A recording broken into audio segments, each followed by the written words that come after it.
Hello and welcome to Galactic Goddess podcast and TV. I'm your host, Radhaa Nilia, and this is episode 10 of Deprogrammed with Alanna. Welcome, Alanna. Yay. Can't believe it. Earlier you were like, it's our 10th anniversary. I'm like, yeah. We started off Deprogrammed on Anchor, and then we moved it as you evolved as well. Like we evolved it to YouTube videos on Zoom. So it's been great. And today we're back on to talk about, so we're just continuing because we knew after the interview that we'd find something to talk about after. So we're continuing to talk about sacredness and the distortions that happen from the Maya, the dream, the illusion.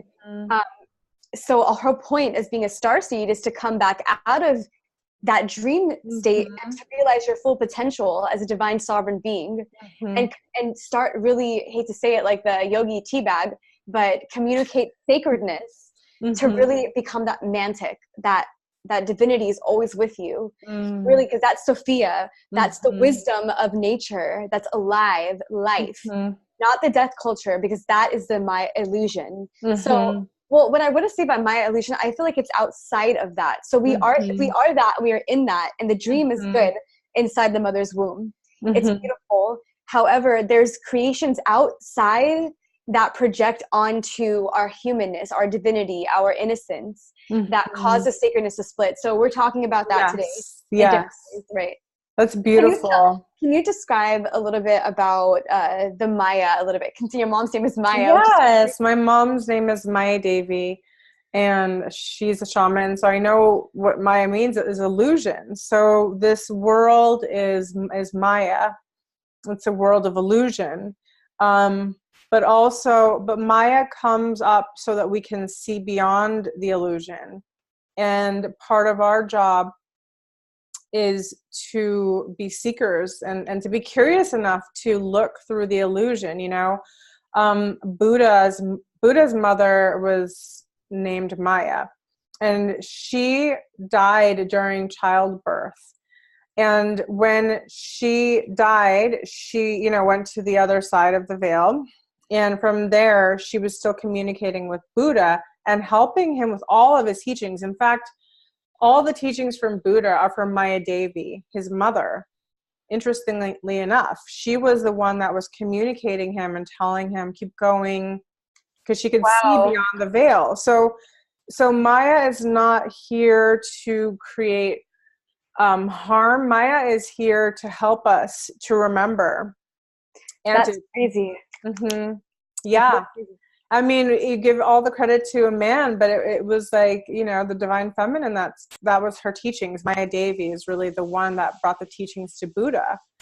And so we're going through a time, of Maya, the illusion, and we are coming through to the other side.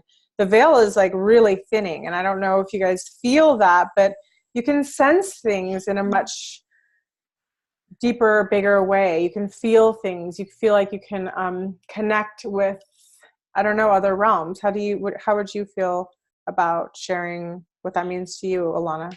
Okay, so yeah, everything you said, I was like getting so much downloads while you're speaking.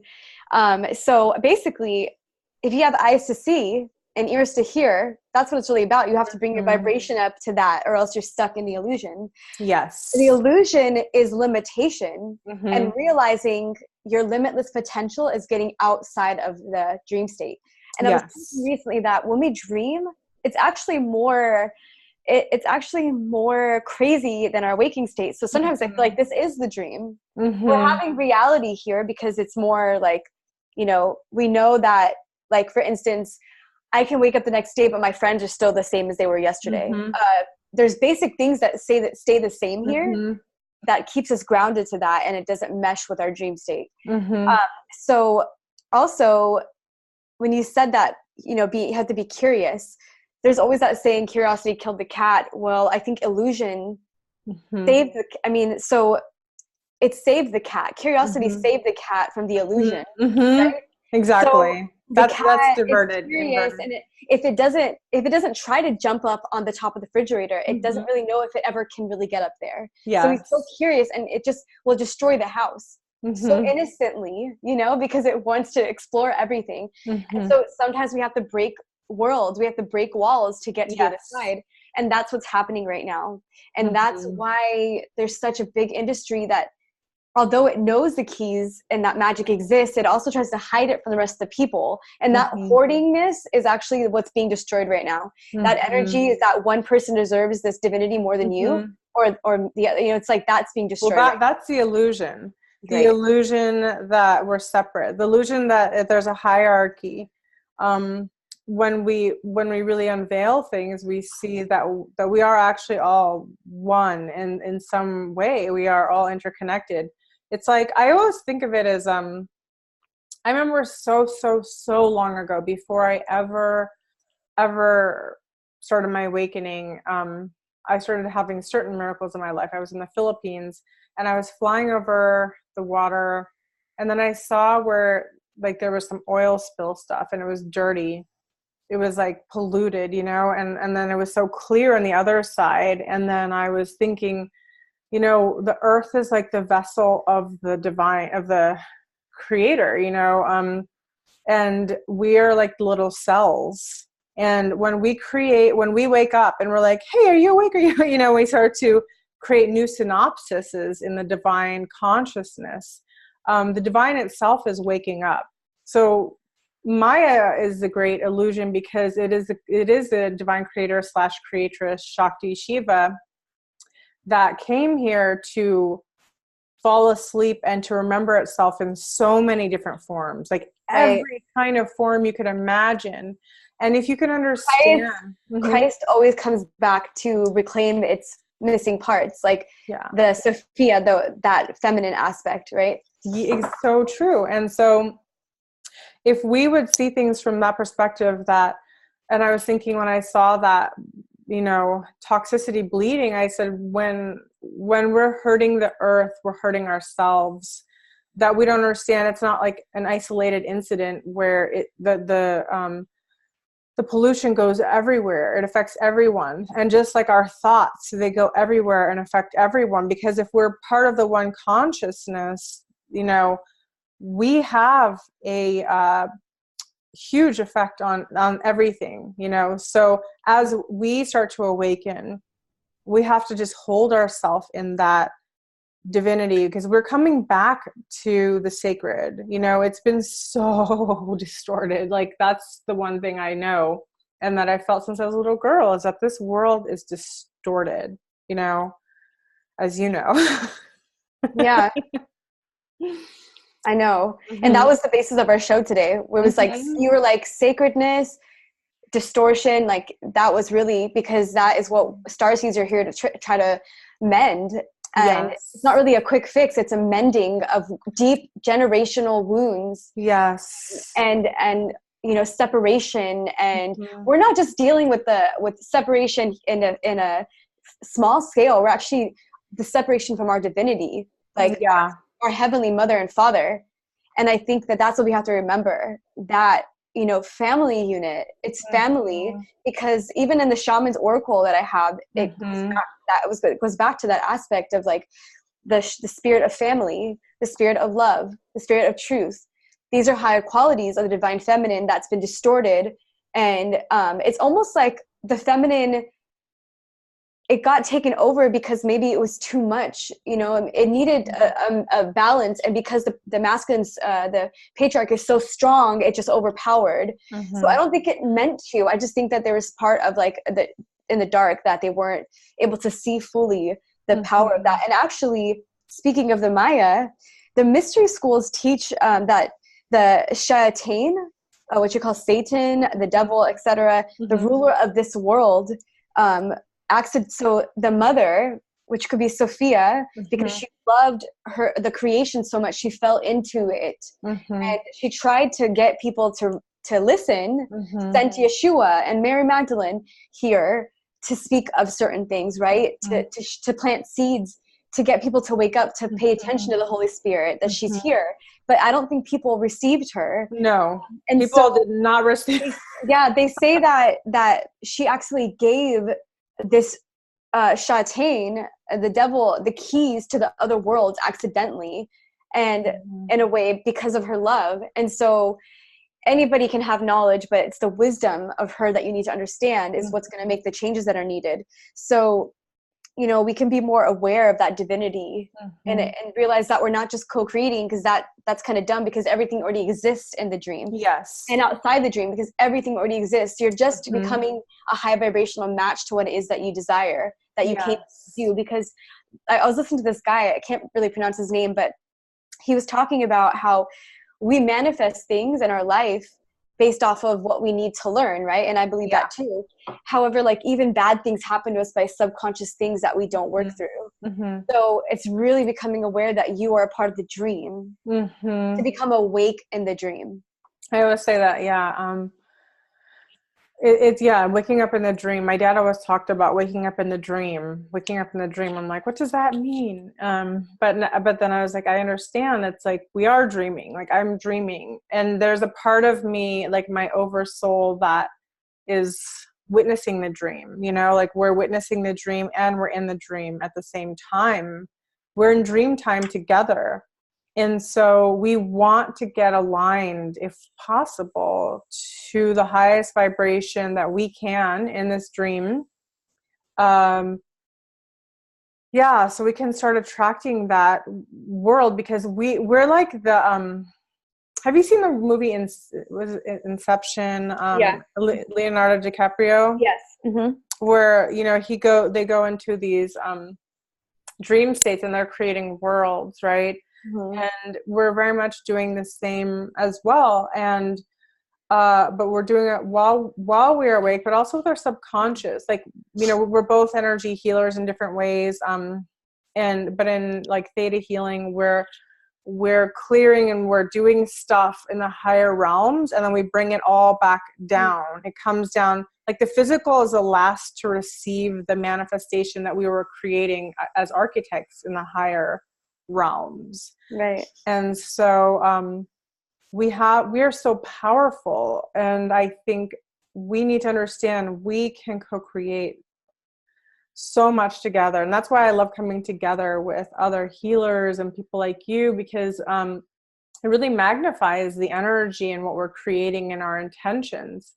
They say it's really important to come together with 2 or 3 other people that are of the same intentions and devotion as you, because it manifests that much more. The guy I just mentioned, I just found his videos on YouTube, but he mentioned that today. So that's a confirmation. Like really that it happens when we're on the same vibration and we manifest together. Yes. Which is why they project so much at us for other things to happen. Yes. So let's jump into how to reverse projections, because we all have so many projections coming at us, whether it be through they have so many different kinds of technology, nanotechnology, and a lot of projectile devices that can permeate. There's 5G. There's certain vibrational wavelengths that can be projected out and really affect your emotions. They're finding that this technology can disrupt your mind, you know, can cause distortion mentally, emotionally, physically, and spiritually. So it's a disruptor. So how do we say no to that? You know, how do we turn that back? I'll share a prayer at the end with everyone, but let's just talk about some tools people can use, and even the Orgonite, you know. Right. Yeah. There's so many things. It's really funny because when I open my notebook up, because I usually have notes or some sort, I feel like they kind of always land exactly where you leave off. And I'm like, that's perfect, because you asked me what are some ways that we can, and it's through healing. Yes. Any form of healing, becoming aware of the need that you need to heal. When you tell a younger kid, I'm like, oh yeah, I do healing work. They're like, healing? You don't know that you've been hurt until you're much older and your body starts breaking down and you're having all these problems and you're finally fed up with it. And what do? You start seeking. You start desperately seeking healing. Yes. And so I don't want to force people to make them think they need healing, but collectively, it's not just about what you went through in your life. There's a collective wound that needs healing in order for us to really become one, you know, not just, I love individuality, but I do believe that there's an aspect of togetherness, not some one world bullshit. Okay. I'm talking about like this thing where we're still individual, we're still sovereign, but yet we have an understanding that, you know, you do things that affect me and I do things that affect you. And I'm really sorry. I love you. Please forgive me. Ho'oponopono. Yes. Like, let's really work through this. Let's really try to heal. And it's really hard because some people just want to hold on to their pain. Because I've been there. Like, I'm still there sometimes. But it's like we have this desire to hold on to it. And so healing, to reconcile one's belief through gnosis, which is knowing yourself. You know, it's the key to the kingdom of heaven, manifesting heaven on earth. Paradise, the Garden of Eden, can be turning to that essence, that, you know, to that divinity, that indwelling intelligence, and, you know, that, all that good stuff. But Orgone itself, I have this baby right here. It's so beautiful. Yeah. So that's gorgeous. I mean, they're just so beautiful. Yeah. This is just one of many beautiful ones, but Orgone has the potential to, you know, heal your vibration. And a lot of our sickness has to do with our frequency and our vibration. And so because things that stress us out cause us to become in a lower vibration, and then that's things are able to feed off and take our energy and parasites, and et cetera, et cetera. So Orgone helps regulate that. The EMF waves that come in, the 5G network, which you know a lot about, you know, we could talk about other time too, but all these different things that come in. And so we use crystals and we use elements, and honoring the elements. Exactly. The elements are here. Returning to sacredness is what helps heal us, you know, loving the earth, eating things that are from the earth. Yes. You know, and then praying with it, etc., things like that. This is my, I bought this little organite to wear. Beautiful. Yeah. And then like black crystals or black stones, I put them. Black tourmaline? Yeah. Oh, you have to see, I have a jumbo size of black I think it's tourmaline. I have a big one, and you'd love it. But they're so good for things, you know, because I'm working with Curtis Lee Thomas. He's the author of The World Is Yours. And he's the creator, or he's the one who is bringing these here to me. And it's pretty cool because he shares a lot about the use of crystals, and they're good for so many different things. And, you know, what's the first thing people buy when they wake up? They buy crystals because there's a vibration. And we realize it's not, you know, diamonds do too, but there's something there with crystals and diamonds and colors and essences and aromatherapies. These are things that we need to kind of look into to heal from. Yes, I know. I got my geranium spray. I mean, yeah, you want to have like, I mean, it's also good, you know, there's so many tools, and also making an intention and grounding. So I went to the park today and I took my shoes off and I laid on the grass and I just was open to receiving the gamma rays of light and grounding into the earth. And that is so important. And then also making the intention that I'm not available for those sorts of projections either. You know, are there any prayers or anything that you use to, you know, for protection that you want to share? Yes, definitely. I pray for the Holy Spirit to, or the essence of divinity to just be with me. I pray for the archangels to be with me. I also pray, I use Om Tare Tu Tare Tu Re Soha. I use a lot of chanting of songs. And, you know, working with Sophia and Christ's light, I believe that Christ, Sophia come one and the same together, and that it's like a prism that goes through me. And it's like connecting the heavens with the earth, and I'm honoring the earth. And, you know, I'm not perfect. I still do things that are very 3D, you know, but I also give thanks for that at the same time. So giving thanks for having those experiences. And every day I pray to be better and more conscious of my behavior and how I affect others, so I can be in alignment with clearing my karma to be where I'm meant to be. So I make prayer to not really interrupt too much the natural blueprint of things, because I know that's when I have the most problems, is when I try to go against that and make things go my way. Like, I want things to go my way, but I also am open to surrendering the attachment to having things a certain way for limited abilities. It's like the constant, this is one of the mudras, but it's also one of the mudras I learned in belly dance. It's the like push and pull, like you're pulling what you want, but you're also letting go, and it's a constant flow, you know. That's where we are. It's like learning to both, you know, call in what you want, but also to let go. It's a challenge. It's mastery. Yeah, dance and music is also my prayer. It's a prayer. Because I know that I'm given those virtues to do something powerful with them, not just to seduce a man. Yeah, like I'm really here to embody that. Right. And it's an expression. I love dance so much. I used to be an avid belly dancer, and it was just it was like awakening my soul to just, I don't know, ancient codes. Like it really awakens you when you start that serpentine thing, right? Yes. It's just so beautiful. I really would. The funny thing about the word serpentina is the Latin word for wisdom. Mm-hmm. And there's another word for it as well. It's actually chokmah in Hebrew, but the Celtic have a name for the mother, the source of wisdom. It goes back to that. And I think the wisdom of the body connects to the wisdom of the earth. Yes. And because as above, so below, you know, so if you start really bringing those together. Yes. It really you're doing that work, right? Yeah. I know what you mean. I mean, and then there was like the kind of like the figure 8, you know, like this ongoing, I learned so much from belly dance. Before I could really articulate what I was feeling, the dance would move me, would express my soul, because there wasn't words for what I wanted to say at that time. Right. I have a really beautiful prayer, but it's pretty long, so I don't think I'm going to do that here, but maybe I can post it below, you know, that'd be good. But as far as like we were talking about protection, it's really important to make your affirmations. If you're feeling funky energy, you just say, you just take a moment and check in. And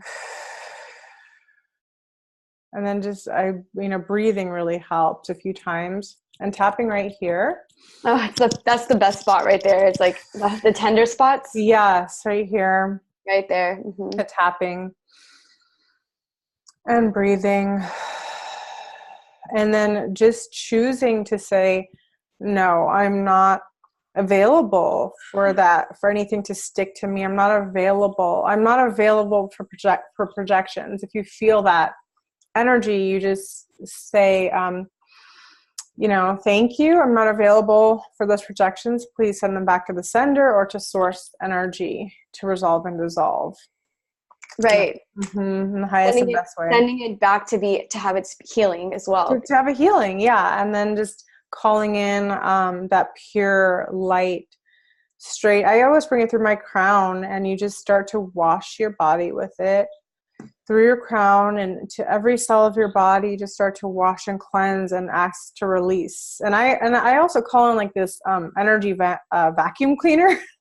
It's like a creator vacuum cleaner, and it just starts to pull off any funky things, that maybe I picked up along the way. Right. So there's many different tools, but getting back to the sacred. Yeah. I love it because we just like kind of go, but it's all relevant. It's all relevant because it's complicated. It's complicated and simple at the same time. Yeah, everything already exists. So it's just tapping into that vibration to receive. Yes. Yeah. Yeah, I mean, even when I still struggle, like there's still something, like I even know that there's wisdom to learn from having to go after what you want so much and chasing it. I really believe that, when we come into this body, into this world, that we have things that we have to go through. Like we almost choose it, or it's a product of our behavior and our subconscious programming, but that's where we're here to clear out those things, we meet relationships to heal. Yes. In this stream, we meet the same type of energies over and over again until we realize how it's happening and what's happening.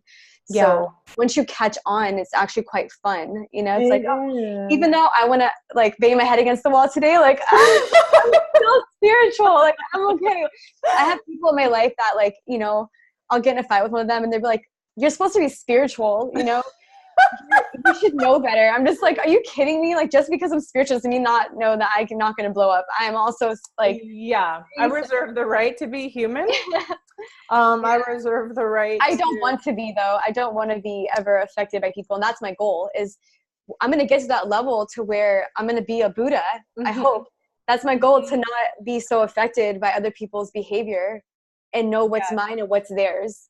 You know, what belongs to me and what belongs to someone else. Yeah. But that's always like, put the hands together and then you go,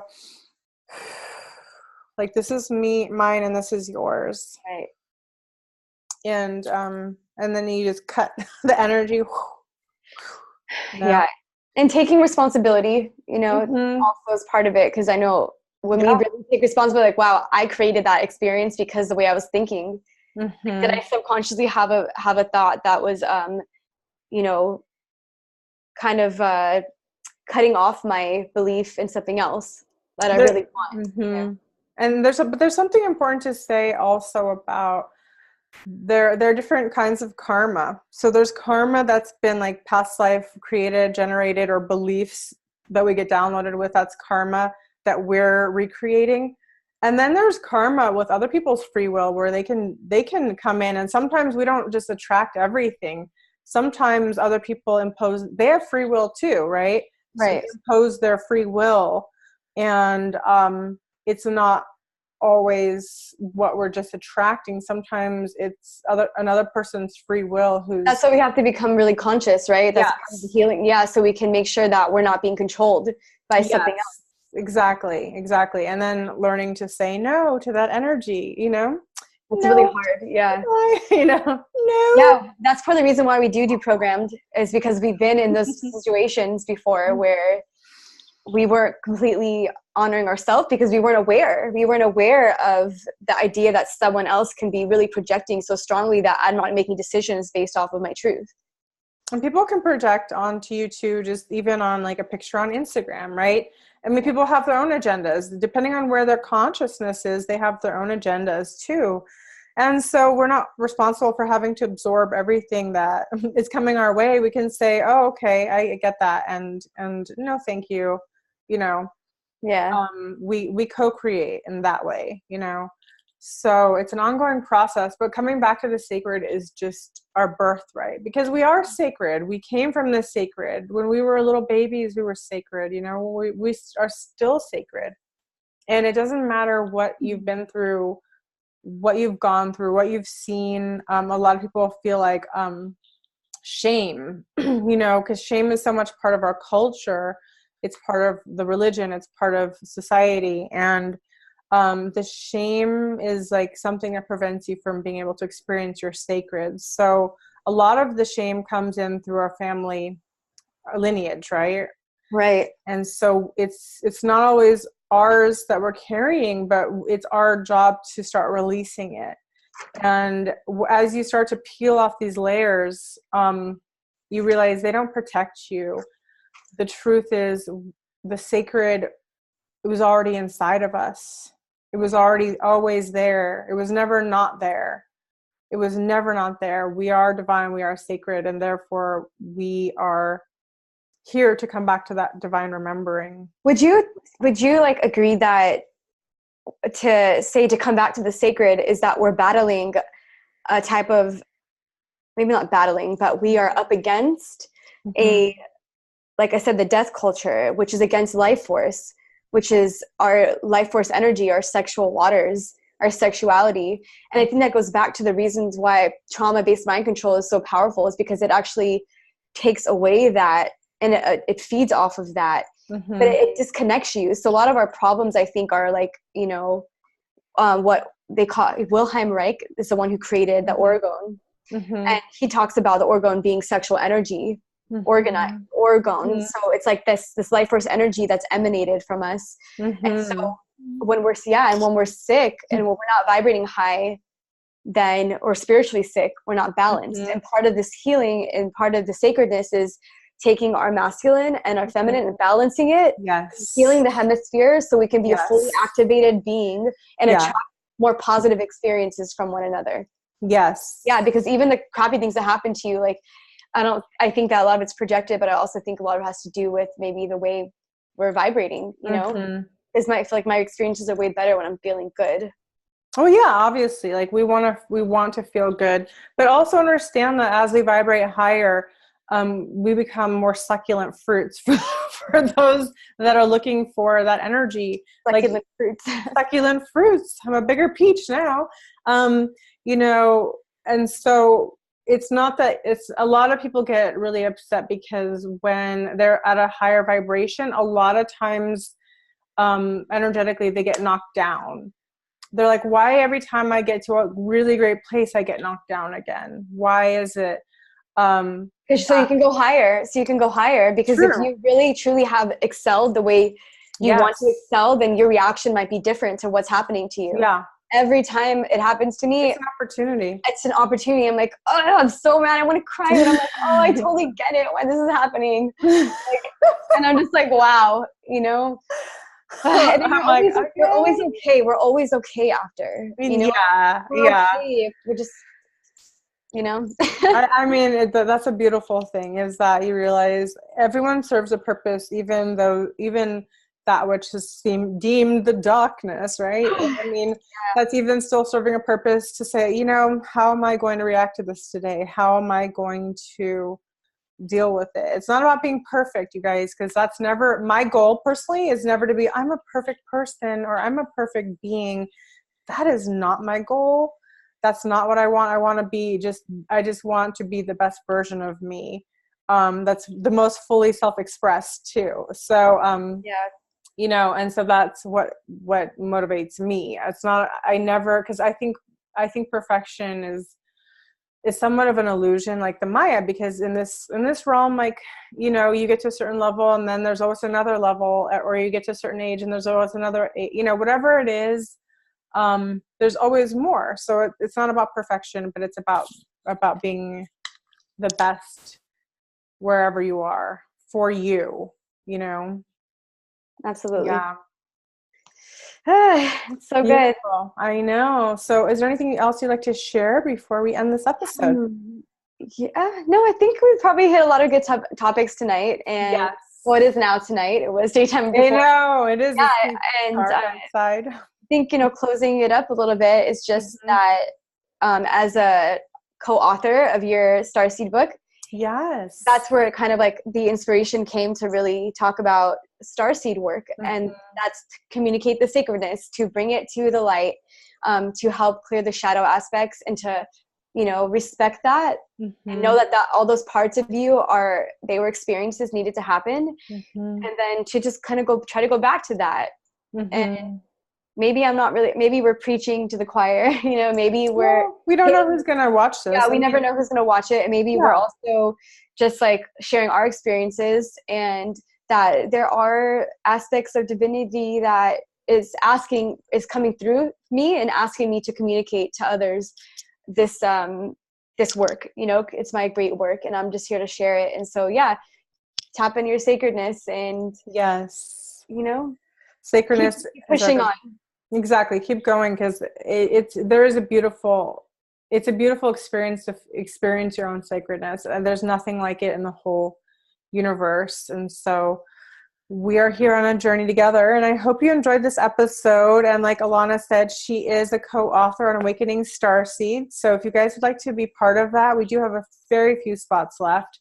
We've pretty much filled most of them, but if you feel the call, reach out, and I'll put our email below. I'll put Alanna's information below, and we are sending you so much love on your sacred journey. Mwah. Blessings. Blessings.